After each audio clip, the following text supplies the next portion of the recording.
Se njerëzit mundohen me i arritë do qëllime në jetë që i kanë, apo këta?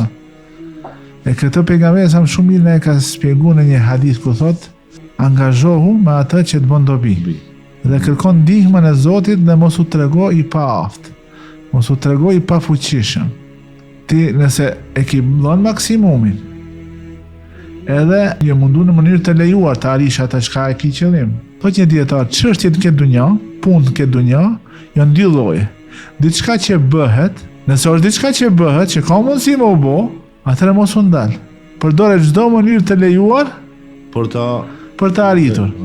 Në këtë situatë mos trego, mos durim, mos shfaq mos durim, mos shfaq mungesë të sabrit. E njerëzit sot shumë sende çka nuk bëhen realisht me këto kushte, mundohen të bëjnë sende që ka mundësi me u realizu, e kur nuk realizohet atëra, shndrohet në një lloj stresi, në një lloj piknisje të agresivitetit, të dhunës, edhe e fillon e hupat orientimin edhe bëhet i vështirë për komunikim, i vështirë për bashkëjetesë dhe kështu me radhë.